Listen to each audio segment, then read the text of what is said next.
जय हिंद साथियों, मैं बजरंग पुनिया स्वागत करता हूं आपका अपने YouTube channel GK with Gajanan sir में। आज हम पढ़ेंगे चित्तौड़गढ़ दुर्ग। इसे चित्तौड़गढ़ दुर्ग, चित्तौड़गढ़ दुर्ग राजस्थान के दुर्गों में सबसे महत्वपूर्ण दुर्ग कौन सा है? चित्तौड़गढ़ दुर्ग। क्यों? क्योंकि इसे सभी दुर्गों का सिरमौर कहते हैं। क्यों कहते हैं? क्योंकि जैसे आपको दुर्ग स्टार्ट किए थे उससे पहले बताया था कि दुर्गों की भी श्रेणियां होती है, और यह दुर्ग सिर्फ दानव श्रेणी को छोड़कर, दानव मतलब मरुस्थल में जो दुर्ग होता है उस दुर्ग को छोड़कर सभी दुर्गों की जो श्रेणी है उनमें यह खरा उतरता है। इसलिए यह दुर्ग क्या है? सभी दुर्गों में श्रेष्ठ है। इसके बारे में एक बात कही गई है। क्या कही गई है? कि गढ़ तो चित्तौड़गढ़ बाकी सब गढ़या। मतलब गढ़ तो है तो वो सिर्फ चित्तौड़गढ़ है, बाकी सब तो इसके सामने छोटे हैं, नगण्य हैं। गढ़ों के अंदर सबसे बढ़िया गढ़ जो बना हुआ है वह चित्तौड़गढ़ दुर्ग है। चित्तौड़गढ़ दुर्ग अपने यहाँ अपने इतिहास में बहुत प्रसिद्ध है। इस दुर्ग का निर्माण 7वीं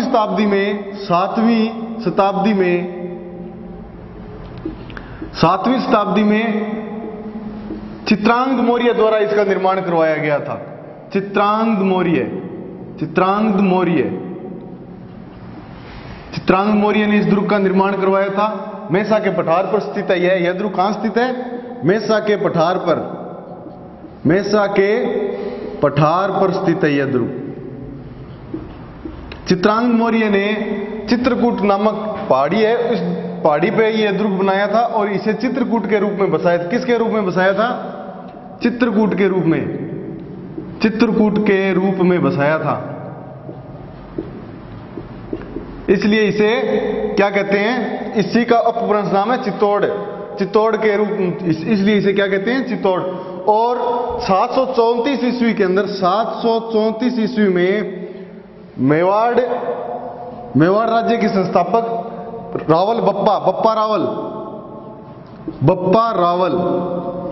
बप्पा रावल ने मान मौर्य को हराकर, मौर्य वंश का अंतिम शासक था मान मौर्य को हराकर इस दुर्ग पर अपना अधिकार किया था। कब?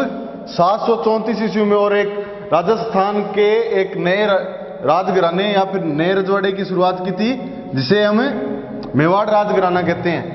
734 ईस्वी में बप्पा रावल, इन्हीं का एक नाम और था। क्या नाम था? कमेंट करके बताइए सारे, क्या नाम था? ये अपनी वीरता और कुशलता के लिए प्रसिद्ध थे। इन्होंने मुस्लिम आक्रमणकारियों को काबुल तक खदेड़ा था। और ये फिलहाल पाकिस्तान के अंदर है रावलपिंडी नामक शहर है जो इन्हीं के नाम के ऊपर बसाया गया था। इन्होंने ही बसाया था रावलपिंडी शहर। हाँ, तो इनके बप्पा रावल का एक नाम और क्या था? कालभोज। इतिहास के अंदर बप्पा रावल कालभोज के नाम से भी प्रसिद्ध हुए। इन्होंने 734 ईस्वी के अंदर मौर्य वंश के अंतिम शासक मान मौर्य को हराकर क्या किया था? चित्तौड़गढ़ दुर्ग पर अपना अधिकार किया था। और किसकी सहायता से किया था? या किन के आशीर्वाद से किया था? किन ऋषि के आशीर्वाद से किया था? आरित ऋषि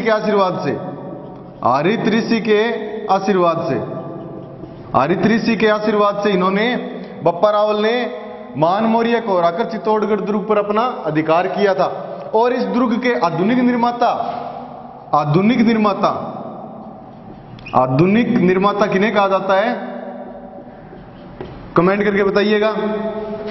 आधुनिक निर्माता मेवाड़ राजवंश के अंदर ऐसे कौन से शासक हुए जिन्होंने सबसे ज्यादा दुर्गों का जीर्णोद्धार और नए दुर्गों का निर्माण करवाया था? वही महाराणा कुंभा। इन्हें एक और नाम दिया था, अभिनव भट्टाचार्य। क्यों? क्योंकि ये सबसे ज्यादा विद्वानों को आश्रय देने वाले शासक थे, अभिनव भट्टाचार्य। इनके उपनाम खूब हैं महाराणा कुंभा के, वो आपको इतिहास की क्लास के अंदर बताएंगे। महाराणा कुंभा को क्या कहा जाता है? चित्तौड़गढ़ दुर्ग का आधुनिक निर्माता। तो ये थी चित्तौड़गढ़ दुर्ग की चित्तौड़गढ़ दुर्ग बनवाया किसने था और कब इस पे मेवाड़ का अधिकार हुआ था, मेवाड़ राजवंश का, और कब आधुनिक निर्माता इसे किन्हें कहा जाता है। अब हम पढ़ेंगे चित्तौड़गढ़ दुर्ग के अंदर मेन बातें, इसके अंदर निर्माण कार्य कौन कौन से हुए, मुख्य निर्माण कार्य, इस दुर्ग के विशेषताएं। यह दुर्ग, इस दुर्ग की एक कमजोरी बताते हैं कि यह दुर्ग पठार पर स्थित होने के कारण चारों तरफ इसके खुली जगह है, इसलिए यह चारों तरफ से खुला होने के कारण शत्रुओं द्वारा घेरा डाल, जब प्राचीन समय में आक्रमण करते थे तो दुर्ग जीतने से पहले वो उसके चारों तरफ क्या है कि पड़ाव डाल के बैठ जाते थे और दुर्ग पर अधिकार करने के लिए वहां पर अपनी सेना को रखते थे। इसलिए कहते हैं कि चित्तौड़गढ़ दुर्ग चारों तरफ से खुला है, इसलिए दुश्मन आसानी से इसके चारों तरफ पड़ाव डाल सकते हैं। यह दुर्ग पहाड़ी पर स्थित है और इस दुर्ग तक जाने के लिए घुमावदार पहाड़ी रास्ता है। और इस दुर्ग के बारे में, यह दुर्ग राजस्थान का सबसे बड़ा लिविंग फोर्ट है। लिविंग फोर्ट, यह दुर्ग राजस्थान का सबसे बड़ा लिविंग फोर्ट है। लिविंग फोर्ट मतलब आवासीय किला, आवासीय किला मतलब जिसके अंदर लोग भी निवास करते हैं। और यही राजस्थान का एकमात्र दुर्ग है जहां पर खेती होती है। एकमात्र दुर्ग जिसमें खेती होती है, खेती होती है। एकमात्र दुर्ग है राजस्थान का जिस दुर्ग के अंदर खेती होती है। और इस दुर्ग के बारे में क्या खास बात है, यह दुर्ग 8 किलोमीटर लंबा और 2 किलोमीटर चौड़ाई के अंदर फैला हुआ है। 8 किलोमीटर लंबा और 2 किलोमीटर चौड़ा फैला हुआ है। यह तो दुर्ग की थी कुछ खास बातें। अब इस दुर्ग के अंदर निर्माण कार्य कौन कौन से हुए हैं वो हम आपको बताएंगे।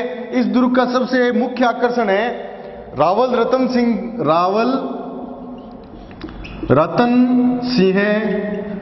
सिंह की पत्नी का क्या नाम था, कमेंट करके बताइए। रावल रतन सिंह की पत्नी रानी पद्मिनी का महल, रानी पद्मिनी का महल, यह इस दुर्ग का मुख्य आकर्षण है। बहुत सुंदर बना हुआ है। और रानी पद्मिनी कहां की थी, बताते हैं कि रानी पद्मिनी उस समय की सबसे सुंदर महिलाओं में से थी। और इन्हीं की सुंदरता पर मंत्रमुग्ध होकर अलाउद्दीन खिलजी ने क्या है, चित्तौड़गढ़ दुर्ग पे आक्रमण किया था, किन्हें पाने के लिए, रानी पद्मिनी को।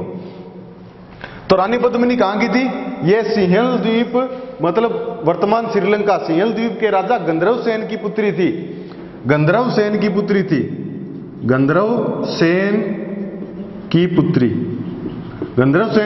थी रानी पद्मिनी। और इस दुर्ग के अंदर गोरा बादल के महल भी बने हुए हैं।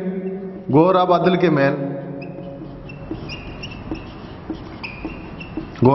महल अलाउद्दीन खिलजी से युद्ध करते वक्त दोनों वीर वीरगति को प्राप्त हो गए थे। ये गोरा बादल कौन है, एक तो इनका रानी पद्मिनी का भाई था, एक तो भाई था और एक भतीजा था। गोरा और बादल के महल बने हुए हैं इस दुर्ग के अंदर। और क्या है, इस दुर्ग के अंदर लाखोटा की बारी बनी हुई है। लाखोटा की बारी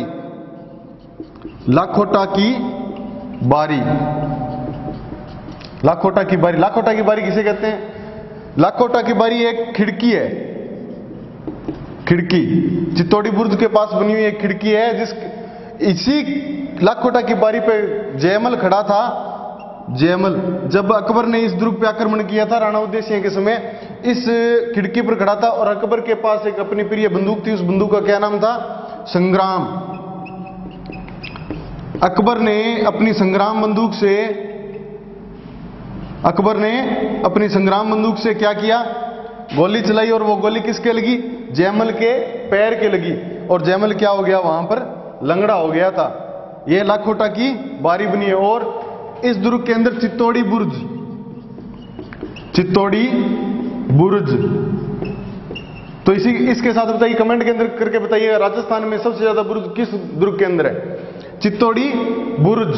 चित्तौड़ी बुर्ज और मोहर, इसके सामने ही दुर्ग से बाहर मोहर मगरी बनी हुई है, मोहर मगरी। चित्तौड़ी बुर्ज अंतिम दक्षिणी बुर्ज बताते हैं इसे, अंतिम दक्षिणी बुर्ज दुर्ग का, अंतिम दक्षिणी बुर्ज। और ये मोहर मगरी क्या है? इस मोहर मगरी का निर्माण किसने करवाया था? इस मोहर मगरी का निर्माण अकबर ने करवाया था।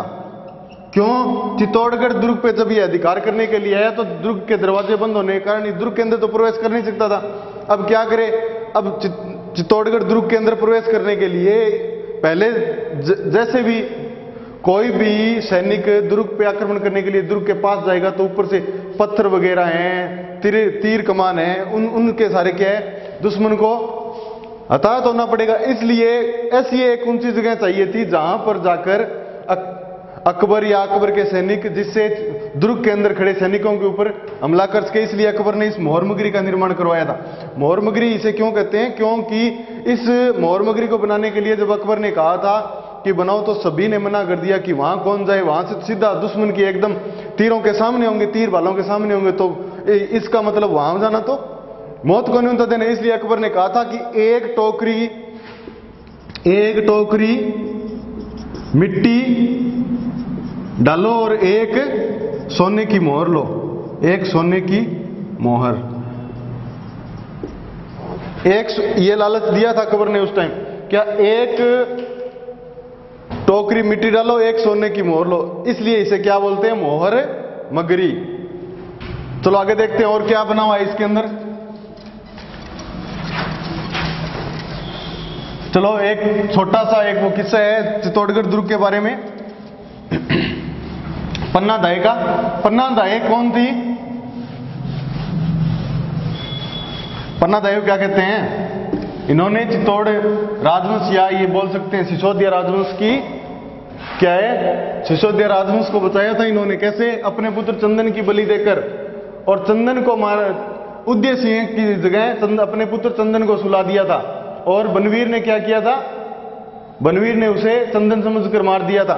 तो बनवीर कुछ समय के लिए क्या यहां का शासक रहा, चित्तौड़ का। तो बनवीर ने यहां पर एक नवलखा भंडार बनवाया, नवलखा भंडार। ये अनाज भंडार है, नवलखा भंडार का निर्माण करवाई है। इस दुर्ग की एक खास बात है। और इस दुर्ग के अंदर क्या बना हुआ? एक बना हुआ है भीमलत तालाब। भीमलत तालाब, भीमलत तालाब किसे कहते हैं? क्या ये भीमलत क्यों नाम है? भीम का संबंध किससे हो गया? महाभारत काल के अंदर पांडवों के भाई थे भीम, सबसे शक्तिशाली। लत मतलब लात, भीम की लात से बना हुआ तालाब है ये। इसके बारे में किंवदंती है कि जब भीम अपने भाइयों के साथ अज्ञातवास के अंदर था, जब जुए में हारने के बाद भी इन्हें अज्ञातवास मिला था, तब ये आए, तब बताते हैं कि भीम, ये पैसों की इनके पास कमी हो गई थी, धन की कमी थी। धन की कमी को पूरा करने के लिए जब ये एक भीम एक योगी के पास गए, बताते हैं उस योगी के पास एक पारस पत्थर था। और उस पारस पत्थर वो होता है जो किसी भी लोहे की वस्तु के अगर उसको छू लिया जाए तो फिर वो क्या होती है? सोने की बन जाती है। तब ये पारस पत्थर लेने के लिए क्या है कि भीम उनके पास गया कि हमें ये पारस पत्थर दे दो जिससे हमें कुछ सोना बना ले या जिससे हमें कुछ धन मिल जाएगा। तब उन्होंने बोला कि एक शर्त पे दूंगा, अगर आप इस पहाड़ी के ऊपर, जहां पर अब चित्तौड़गढ़ बना है, इस पहाड़ी के ऊपर एक महल का निर्माण कर दो। तब अपने भीम एक रात के अंदर, शर्त थी एक रात के अंदर निर्माण करना है। तब भीम अपने भाइयों के साथ क्या है, उस पहाड़ी के ऊपर दुर्ग बनाने लगा। बताते हैं कि रात भर में उन्होंने लगभग पूरा दुर्ग बना दिया था, परंतु कुछ हिस्सा रह गया था। उस समय उस योगी को लगा कि ये हो सकता है ये पूरा दुर्ग बना दे तो सुबह मुझे इनको पारस पत्थर देना पड़ेगा। तब इनके मन में छल आ गया। एक यति थी, यति को इन्होंने बोला कि आप ऐसे कीजिए कि मुर्गे की आवाज निकालिए। मुर्गे की आवाज से क्या है कि मुर्गे की आवाज सुनकर, पहले अलार्म घड़ियां तो होती नहीं थी, मुर्गे की आवाज से ही सारे लोग हैं जो जागते थे। बताते हैं कि यति ने मुर्गा का रूप धारण करके मुर्गे की आवाज निकाली। तब भीम को लगा कि इतनी मेहनत के ऊपर पानी फिर गया, सुबह तो हो गई। तब भीम को गुस्सा आया और भीम ने अपनी लात मारी। तब क्या है कि इस तालाब का निर्माण हो, ये है इसका संबंध। और इसके अंदर एक कुकड़ेश्वर महादेव मंदिर इस दुर्ग के अंदर बना कुकड़ेश्वर महादेव मंदिर और तालाब। बताते हैं कि कुकड़ा किसे बोलते हैं? मुर्गे को बोलते हैं। यही वह तालाब है जहां पर उस यति ने क्या है कि मुर्गे की आवाज निकाली थी, जिस तालाब के किनारे खड़े होकर, और वहां पर एक मंदिर भी बना हुआ है। यह है कुकड़ेश्वर महादेव मंदिर और तालाब। ये थी इस दुर्ग के बारे में थोड़ी एक किंवदंतियां। और इस दुर्ग के अंदर क्या बना हुआ है? गोराबादल का महल, कालिका माता मंदिर, कालिका माता मंदिर। इस दुर्ग के अंदर खूब मंदिर बने हुए हैं। कालिका माता मंदिर और तुलजा भवानी मंदिर,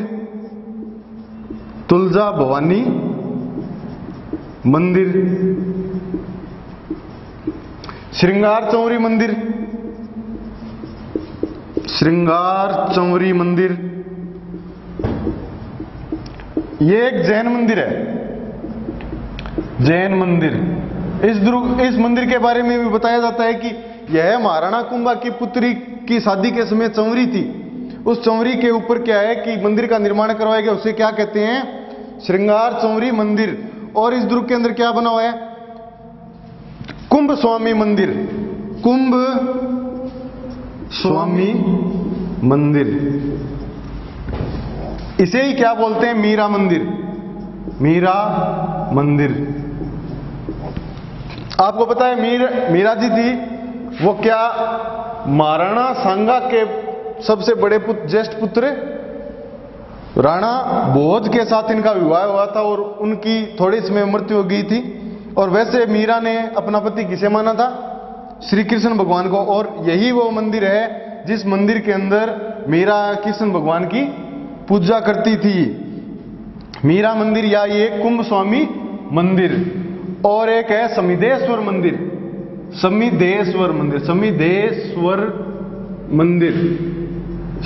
मंदिर। ये इस मंदिर का पुनः निर्माण करवाया था महाराणा मोक्कल ने, और इसलिए इसे क्या बोलते हैं? मोक्कल का समिदेश्वर मंदिर, मोक्कल का समिदेश्वर मंदिर, मोक्कल का समिदेश्वर मंदिर। और इस दुर्ग के अंदर क्या बना हुआ है? चित्रांग मोरी तालाब, चित्रांग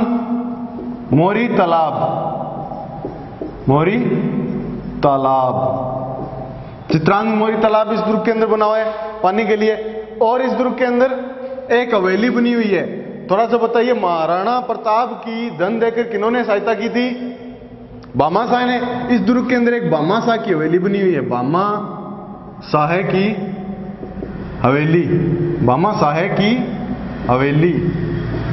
और हवेलियों में सबसे ज्यादा प्रसिद्ध हवेली कौन सी है? कमेंट करके बताइएगा सारे स्टूडेंट। भामाशाह की हवेली। और एक तोपखाना बना हुआ है, इग्लू अहाड़ा के महल, इग्लू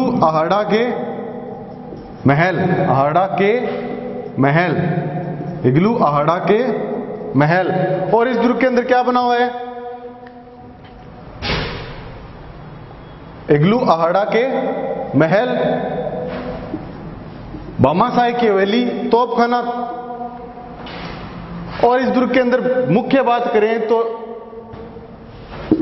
इस दुर्ग का सबसे आकर्षण का केंद्र क्या है वो बताइए आप मुझे थोड़ा सा, जिसके ऊपर डाक टिकट भी जारी की हुई है। राजस्थान पुलिस का जो निशान है उसके अंदर भी वो बना हुआ है, राजस्थान पुलिस का चिन्ह के अंदर वो बना हुआ है। क्या है? विजय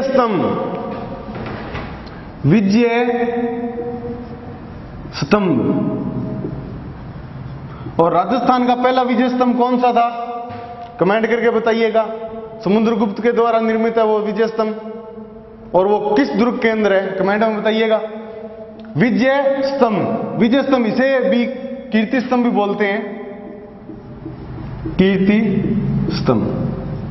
विजय स्तंभ का निर्माण किसने करवाया था? महाराणा कुंभा ने करवाया था। क्यों करवाया था? मालवा विजय के उपलक्ष्य में करवाया था। और यह कितने मंजिल है? 9 मंजिला है, 9 मंजिला है, 9 मंजिला है। और उसमें इसके निर्माण के अंदर लगभग बताते हैं 9 लाख रुपए का खर्चा आया था, 9 लाख रुपए का खर्चा आया था। और यह कितने फीट ऊंचा है? 122 फीट ऊंचा था, यह 122 फीट ऊंचा था। परंतु वर्तमान में इसकी लंबाई कितनी है? 120 फीट। क्यों सर, लंबाई घट क्यों गई, ऊंचाई घट क्यों गई? हवाएं चलती है, हवा से घस गया होगा? नहीं, स्वतंत्रता संग्राम के समय यहां का शासक कौन था? उदयपुर के महाराजा कौन थे? राणा स्वरूप सिंह, राणा स्वरूप सिंह, राणा स्वरूप सिंह। राणा स्वरूप सिंह के समय क्या हुआ? इस दुर्ग की 9वीं मंजिल पर है, ऊपर बिजली गिर गई थी जिससे यह मंजिल ध्वस्त हो गई थी। इसलिए निर्माण के समय तो क्या था, यह निर्माण के समय 122 फीट था निर्माण के समय। परंतु पुनः निर्माण करवाया तब इसकी ऊंचाई क्या रहेगी? पुनः निर्माण में इसकी ऊंचाई कितनी रहेगी? 120 फीट ही ऊंची रह गई। बताते हैं इस दुर्ग की तीसरी मंजिल पर 3 बार अल्लाह लिखा हुआ है। तीसरी मंजिल पर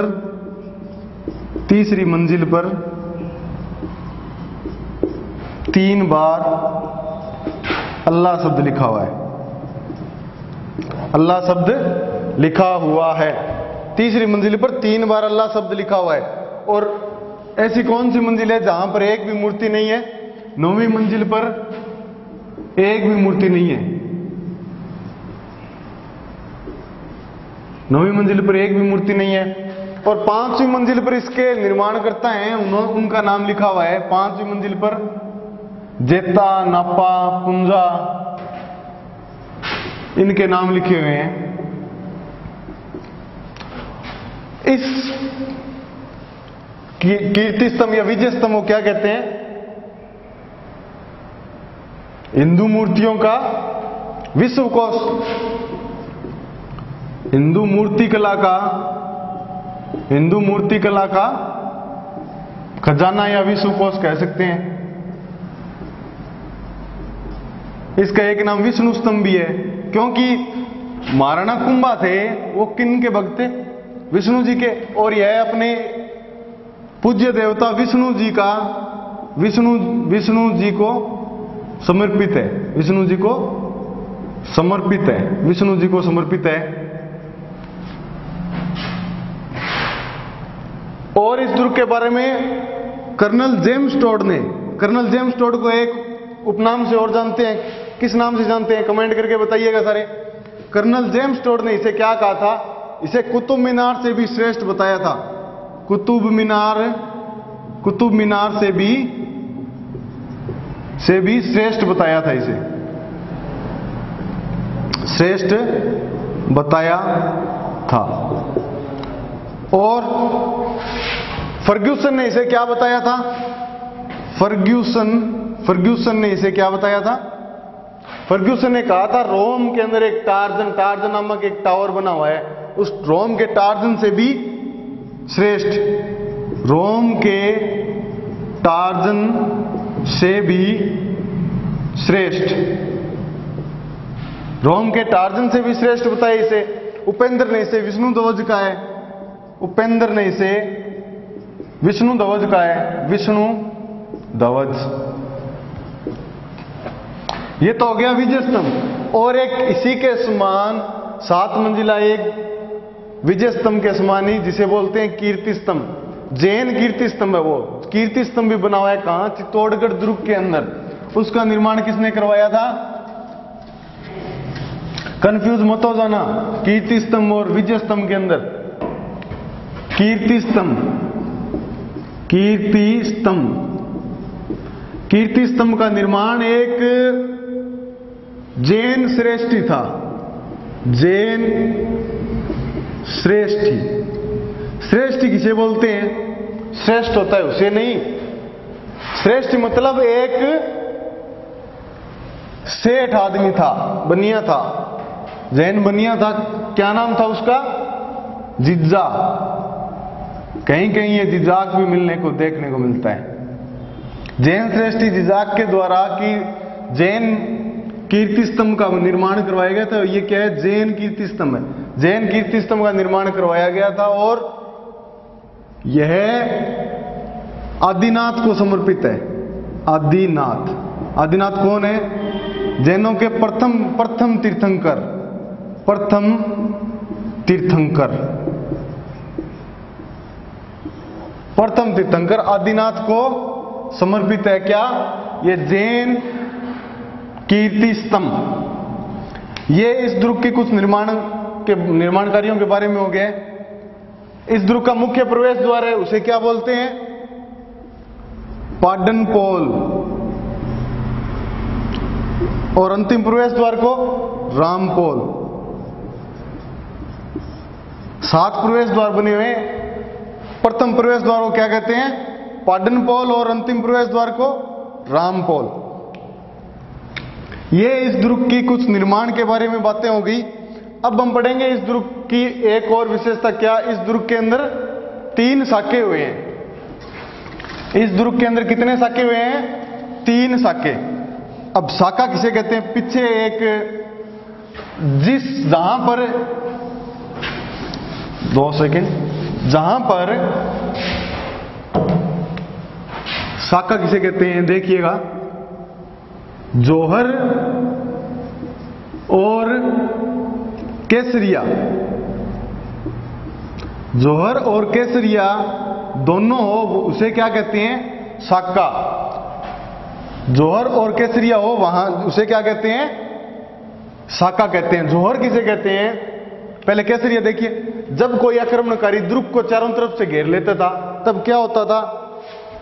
दुर्ग के अंदर तो सुरक्षित बैठे हैं सारे, परंतु खाने पीने की आवश्यक चीजों का जब समाप्त हो जाती थी और दुश्मन दुर्ग के अंदर जितने सैनिक होते थे उनसे ज्यादा अधिक संख्या में होता था, तब उसे क्या कहते हैं? जब क्या होता है, अगर दुश्मन ज्यादा हो, आप खुद कम हो, तो क्या होगा? सीधा पता है कि अगर इनसे लड़ेंगे तो क्या होगा? मृत्यु होगी। तो परंतु राजस्थान की एक कहावत है कि सर नहीं झुकाया किसी के सामने। हाँ, युद्ध के अंदर वीरगति को प्राप्त हो सकते हैं, परंतु दुश्मन के सामने झुकना मंजूर नहीं है। इसलिए राजपूत वीर क्या करते थे? केसरिया वस्त्र धारण करके और दुश्मनों पे टूट पड़ते थे। उसे क्या बोलते थे? केसरिया। और जौहर, जब राजपूत वीर केसरिया वस्त्र धारण करके दुश्मनों पे टूट पड़ते थे, तब दुर्ग की जो रानियां होती थी, दुर्ग के अंदर जितनी भी महिलाएं होती थी, वो क्या करती थी? अपनी आत्मसम्मान और अपनी रक्षा के लिए, अपने आत्मसम्मान और अपनी इज्जत की रक्षा के लिए क्या करती थी? अपने प्राणों की आहुति दे देती थी। या तो वो पानी के अंदर डूब के दो, चाहे अग्नि के अंदर जल के दो। उसे क्या बोलते थे? जौहर। क्यों? आपको पता है, कोई आक्रमणकारी किसी दुर्ग पे हमला करेगा, अगर वो दुर्ग जीत लेगा तो क्या करेगा? उस दुर्ग के अंदर जितने भी बच्चे और महिलाएं होगी, उनको क्या करेगा? अपना गुलाम बना लेगा, दासी बना लेगा। इसलिए अपनी आन बान और अपने आत्मसम्मान की रक्षा के लिए महिलाएं क्या करती थी? जौहर। ये कोई आसान क्रियाएं नहीं होती थी केसरिया जौहर करना। एक आप थोड़ा इतिहास के अंदर पढ़िएगा कि कितना मुश्किल काम होता है खुद को जिंदा अग्नि को समर्पित करना। परंतु राजपूत महिलाएं अपनी आन बान शान की रक्षा के लिए क्या करती थी? जौहर कर लेती थी। और पुरुष जो हैं वो क्या कर लेते थे? केसरिया। तो हम पढ़ेंगे राजस्थान के चित्तौड़गढ़ दुर्ग के अंदर कितने शाखे हुए हैं? 3 शाखे। 2.5 शाखे कहां हुए हैं? कमेंट करके बताइएगा, 2.5 शाखे कहां हुए हैं? प्रथम साका हुआ था 1303 ईस्वी में। 1303 ईस्वी में कौन? चित्तौड़गढ़ दुर्ग के अंदर। उसमें चित्तौड़गढ़ दुर्ग के राजा कौन थे? चित्तौड़ के राजा कौन थे? रावल रतन सिंह। रावल रतन सिंह। रावल रतन सिंह थे। और जौहर किया था वो रानी कौन सी थी? किस रानी के नेतृत्व के अंदर जौहर हुआ था? रानी पद्मिनी।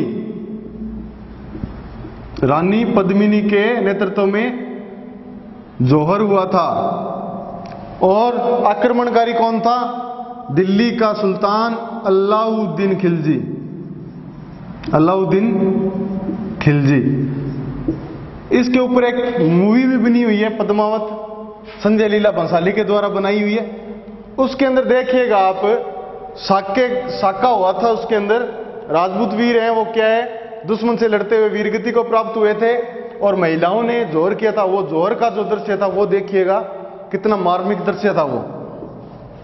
अलाउद्दीन खिलजी रानी पद्मिनी की बताते हैं सुंदरता पर मोहित होकर क्या हुआ था कि इसने चित्तौड़गढ़ दुर्ग पे हमला किया था। प्रथम बार जब ये आया तो तब क्या है, इनको पानी के अंदर रानी पद्मिनी का प्रतिबिंब दिखाया गया था। और उसके बाद में रावल रतन सिंह को यह कैद करके कहां ले गया था? दिल्ली ले गया था। वहां से भी गोरा बादल और पद्मिनी की सूझबूझ से रावल रतन सिंह को ले आए थे। परंतु उसके बाद में इसने दोबारा 1303 के अंदर जब आक्रमण किया, तब क्या है, रावल रतन सिंह शहीद हो गए थे। रावल रतन सिंह, एक बात ध्यान, रावल रतन सिंह कौन थे? रावल शाखा के अंतिम शासक थे। उसके बाद में सिसोदिया शाखा आ गई थी।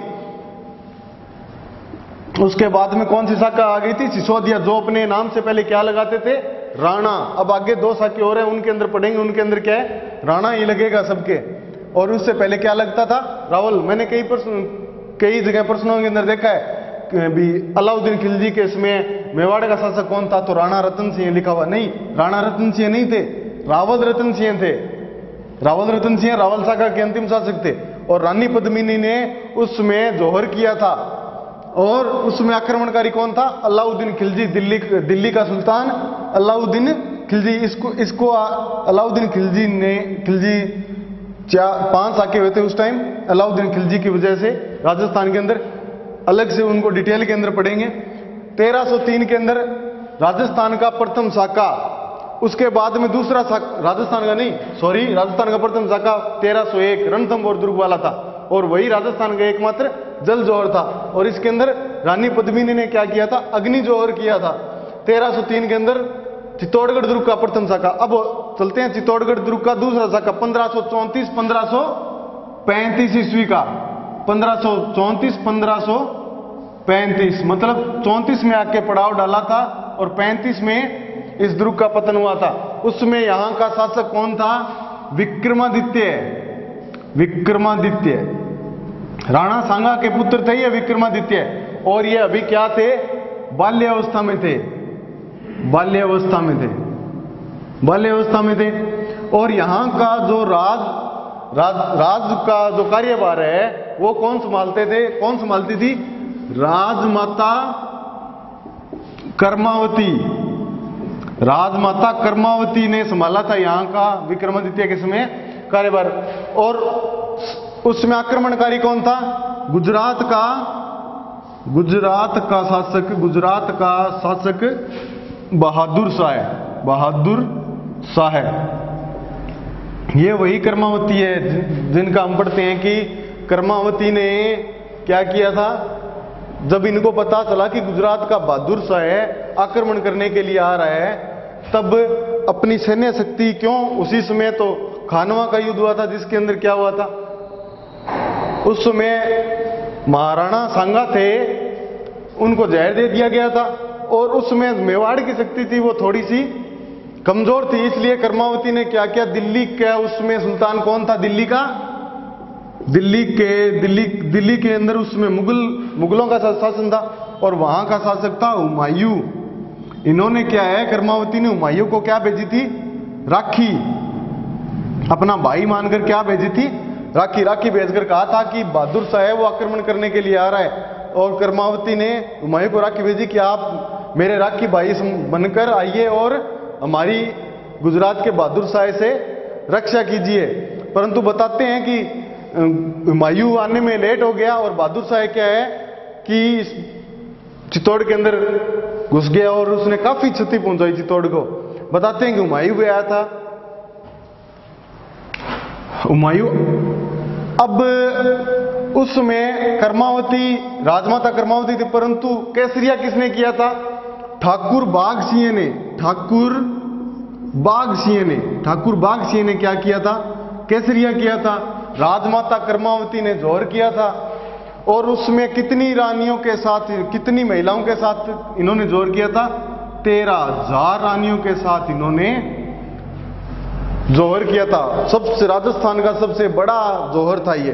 13,000 रानियां, सोचिए थोड़ा कि 13,000 रानियों 13,000 स्त्रियों के साथ इन्होंने जौहर किया था।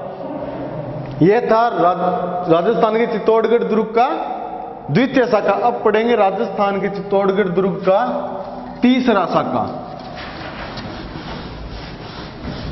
तीसरा शाखा कब हुआ था? 1567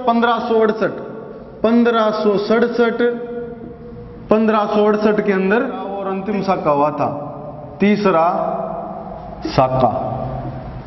उसमें यहां के शासक थे महाराणा प्रताप के पिता श्री महाराणा उदय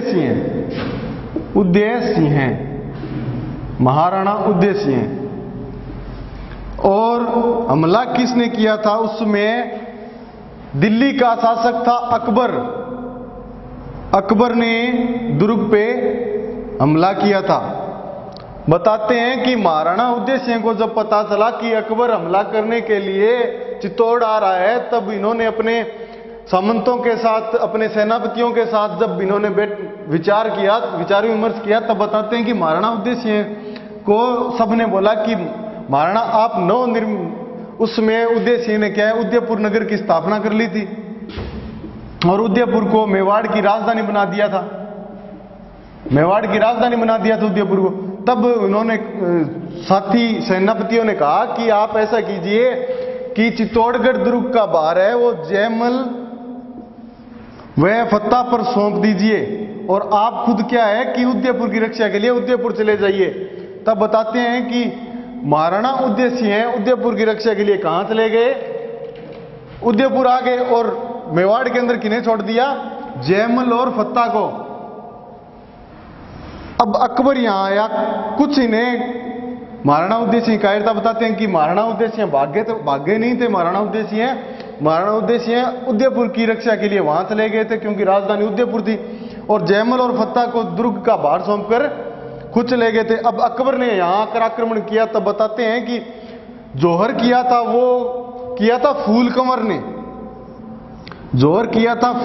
ने, और केसरिया किया था जयमल फत्ता ने।